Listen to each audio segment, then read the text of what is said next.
Are you thinking about moving to Suffolk, Virginia in 2025? Wait, there's a new wave of changes headed this way, and if you're not prepared, you could be in for a shock. Today, I'm revealing the biggest pros and the hidden pitfalls most people won't tell you about. Trust me, you'll want to stay until the very end, because there's one crucial factor that can flip your entire decision faster than you might think.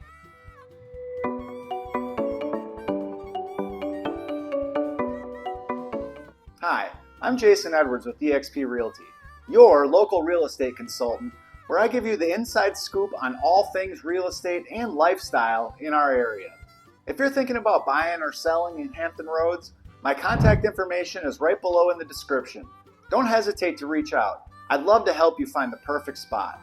But for now, let's dive into the real story behind Suffolk, Virginia, especially as we head into 2025. Because while some folks say it's Hampton Roads' best kept secret, others think there are some big reasons to be wary. Ready? Let's get after it. The first major pro about Suffolk is its growing job market.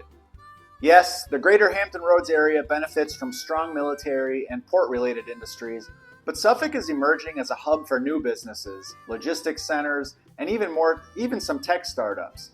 If you're in shipping, manufacturing, or tech, you might find some real opportunities popping up here, especially with major distribution centers taking advantage of Suffolk's strategic location near the Port of Virginia and major highways. Looking toward 2025, experts predict even more expansions in local industry. That's good news for property values too, because a solid job market typically keeps real estate demand pretty healthy. So if you're scouting around for a job or looking to invest in a home with strong resale potential, Suffolk's growth could be a major selling point. Speaking of resale potential, next up, housing affordability. Compared to some other Hampton Roads cities like Virginia Beach or Chesapeake, Suffolk's home prices can be more budget friendly, especially if you're looking for bigger lots or some more elbow room. For instance, many folks who move from larger metros are pleasantly surprised that their dollar can stretch further here. You might find a single family home with a yard and maybe even a bit of acreage without completely breaking the bank. Real estate pros project steady growth going into 2025, so buying sooner rather than later could help you build equity over time. Pro tip, if you're a first-time home buyer, check if there are any local or state-level assistance programs that might help with down payments or closing costs. Always worth looking into. And if you got questions about that, feel free to reach out at any time. One of my favorite things about Suffolk is how you get that small town feel, but you don't have to give up on modern conveniences. For example, downtown Suffolk has places like Cafe Divina if you're in the mood for a local latte, and A. Dodson's Boutique if you love unique shopping. You'll also see a slower pace of life here with historic landmarks like the Suffolk Seaboard Station Railroad Museum, which really ties the community together. But then, not too far away in North Suffolk, is the Harborview area, and you'll find big box stores like Target and Kohl's, plus a variety of chain restaurants, and even a movie theater at Harborview Grand 16. So whether you need to grab groceries, catch the latest blockbuster, or dine out, you can do it all without having to venture into the big city. That's why I say Suffolk kind of offers the best of both worlds. You get the peaceful, neighborly feel where everyone seems to know each other, yet you don't have to drive 30 minutes for all your shopping and entertainment needs. Well, depending on where you live and where you want to shop. And if you ever crave a bustling city scene, Norfolk and Virginia Beach are typically just a pretty manageable drive away. Traffic permitting, of course. If you're more of an outdoors person, Suffolk should be right up your alley. For starters, the Great Dismal Swamp National Wildlife Refuge offers miles of scenic trails and a chance to spot local wildlife. You can also kayak on Lake Drummond, though I still haven't done that. Beyond the swamp, Bennett's Creek Park is another good one where you'll find a boat ramp, fishing pier, playgrounds, and a disc golf course. Or you can just go to the park and have a little picnic.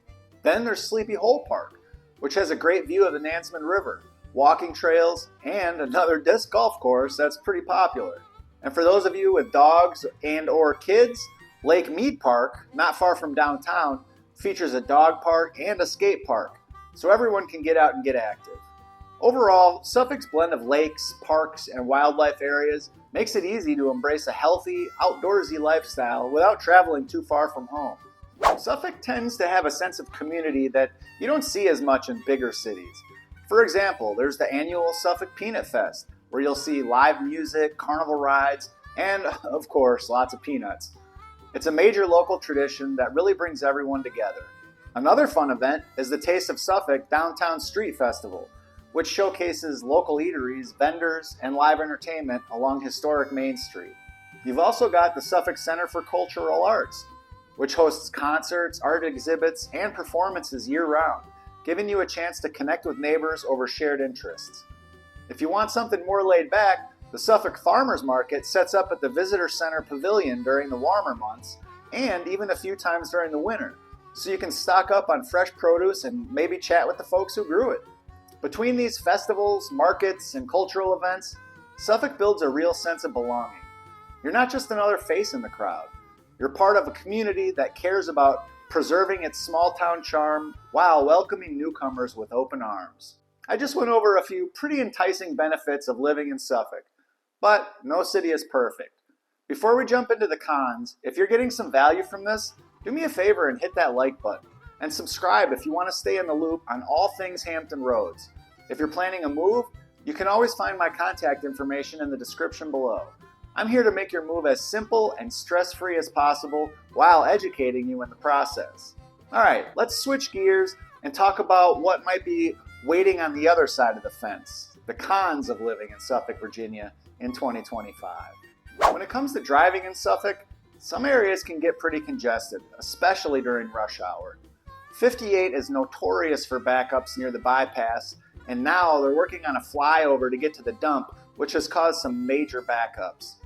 The Monitor Merrimack Memorial Bridge Tunnel on 664 can also back up during peak times, which affects folks commuting to Newport News or Hampton. And add in a bit of road construction, for instance, expansions on 58 down by Holland, all through Hamburger Alley, as we call it, and you could find yourself stuck longer than you'd like. If you're someone who values a quick commute or hates sitting in traffic, this might be a bigger downside to living in Suffolk. If you rely on buses or trains to get around, Suffolk's public transportation options can be underwhelming at best. While the city does have some bus routes through HRT or Hampton Roads Transit, the schedules are likely not as frequent or convenient as you'd hope, especially if you live in more residential areas like North Suffolk, where bus stops can be more spread out. There's also no direct light rail connection in Suffolk, like you'll find in Norfolk. So if you don't have a car or you're coming from a metro area with a good public transit system, be prepared for much fewer options and probably longer wait times. In fact, pretty much count on requiring your own personal vehicle just in order to get around, to commute to work, and to get around Suffolk. Suffolk's growing fast, which can be a double-edged sword. While some love the increase in new home construction, like the developments popping up around Harborview and in many previously open or farmland further south, others worry it's changing the small-town atmosphere that draws people here in the first place.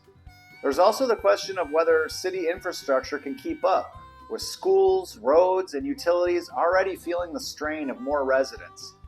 If you've lived in Suffolk for a while, you might notice more traffic around those once quiet neighborhoods, and more competition for local resources, like a rising number of students in Suffolk public schools. I know I certainly have. I moved out to Suffolk in 2009, and it's changed a lot in just the last 16 years. I can only imagine how many lifetime residents feel. Hampton Roads as a whole does get hurricanes and tropical storms, and Suffolk isn't entirely off the hook just because we're slightly inland. Areas near the Nansemond River or along Chuckatuck Creek can still flood in heavy rains or storm surges. Hurricane season brings the potential for power outages and wind damage too. And while Suffolk might not flood as often as cities closer to the coast, flood-prone areas do exist. So it's worth checking the FEMA flood maps if you're buying a home. If you don't want to worry about sandbags and an evacuation plan every June through November, this might be a headache. If you're the type who thrives on late-night venues, live concerts, or trendy bars every weekend, Suffolk might feel a bit too quiet. Yes, there are some popular neighborhood hangouts like small pubs and casual restaurants, but it's nowhere near the scene you'd find in downtown Norfolk or the Virginia Beach oceanfront.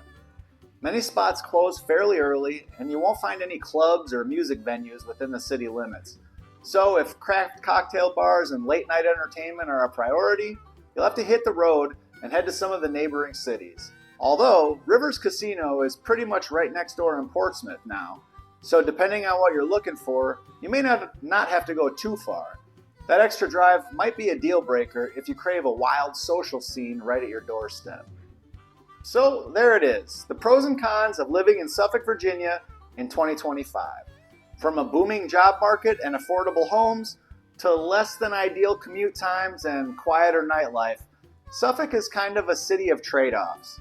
The real question is, do the positives outweigh the negatives for your lifestyle and goals? If you're on the fence or have more specific questions, remember, all my contact information is in the description below. Don't hesitate to reach out. I'm here to make your move or home sale in Hampton Roads a smooth, rewarding experience. I'll talk to you soon.